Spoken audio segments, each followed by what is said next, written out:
Base sa pahayag ni Coach Chito Victolero, malaki ang inaasahan niya sa Magnolia Templados ngayong All-Filipino Cup.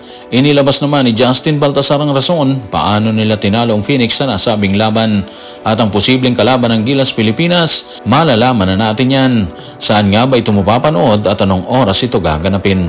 Tutukan po natin ang lahat ng yan. Pero bago yan, pakisubscribe, like and share na lang muna para pareho tayong updated. Maaga pa para husgahan, pero para kay Coach Chito Victolero, maganda naging preparasyon ng kanyang grupo ngayong Philippine Cup.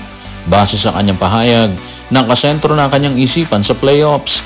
Narito ang kanyang pahayag. Tutukan natin si Coach Chito sa report ni Ruben Terrado sa Spin. Para sa akin, ang ganda ng preparation namin ngayon. Malusog silang lahat eh. Ngayon, yun yung focus namin na yung journey namin ngayong conference, maging healthy para lang mas maganda yung pagpapakita namin. Alam naman namin na hindi na kami bumabata, di ba? May mga kabataan tayong player katulad ni Jerome at ni Aris. Gusto namin na mas spread namin yung minutes nila Mark Baroka, ni Paul, ni Ian at ni Calvin Abueva para pagdating ng playoff time, fresh silang lahat. So mula kay Coach Chito Victolero, maganda yung paghahandang ginawa ng kanyang grupo. Obvious naman, yung Blackwater kasi tinambakan nila ng 22 points sa una nilang sagupan noong Sabado, April 5. Grabe dun sa Save Lucero. Nagtala siya ng 21 points, 7 rebounds at 1 assist. Ganon din si Ian Sanggalang. Meron din siyang 15 points, 10 rebounds. Actually, team effort naman yun. Kasama si Baroka, si Abueva, si Lastimosa na kumamada sa bakbakan. Medyo malayo pa yung playoffs pero doon na talaga nakafocus si Coach Chito Victolero.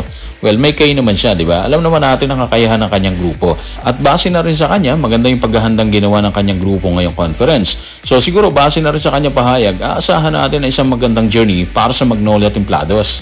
Medyo matagal na rin silang hindi nagkakampyon kaya tingin natin, gutom na sila talaga para sa kampyonato. Nitong mga nagdaang conference, lumalaylay lang sila malimit. Kaya ang resulta, kantsaw mula sa fans na nakukuha nila, di ba? Lahat ng yan, alam ni Coach Chito Victolero. Alam niya na malimit ang husga sa kanila. Intro boys, magaling sa simula, pero laglag sa dulo. Kaya ang wish natin sa team, mapatunayan nila sa kanilang mga kritiko na andito sila para kumuha ulit ng kampyonato.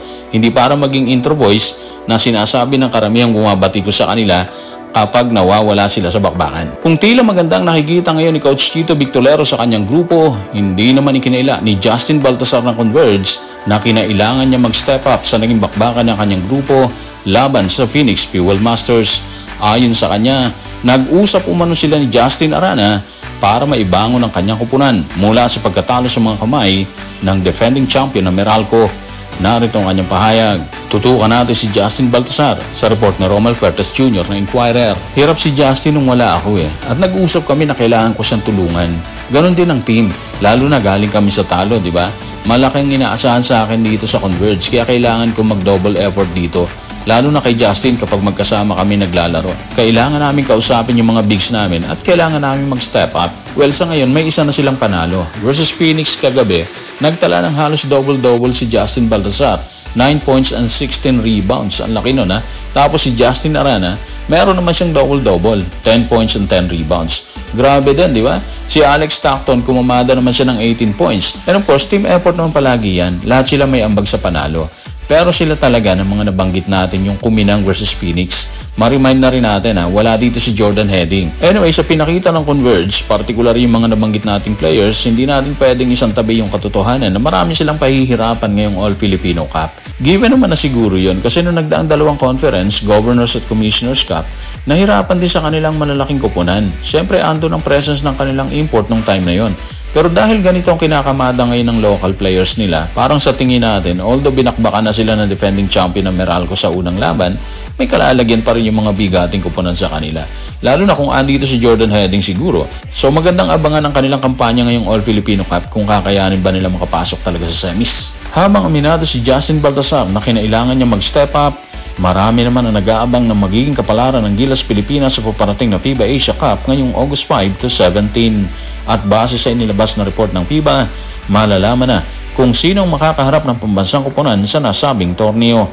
Tanong, kailan nga ba malalaman ang makakasama sa grupo ng Gilas para sa Asia Cup? Tutukan natin ang report na inilabas ng FIBA sa FIBA.basketball. Okay mga playoffs, sa ngayon kasi base sa report na inilabas ng FIBA, nasa pot number 2 ang Gilas Pilipinas, kahanay ang Iran, Lebanon at China.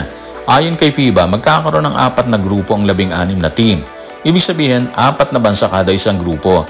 At malalaman natin kung sino at saang grupo makakahanay ang Gilas Pilipinas ngayong April 8. Bukas po yan sa ganap na ika-10 ng gabi. Pero ika-6 ng gabi dito sa atin sa Pilipinas. Mapapanood natin ang live ang pagbuo ng 4 na grupo sa kanilang official YouTube channel.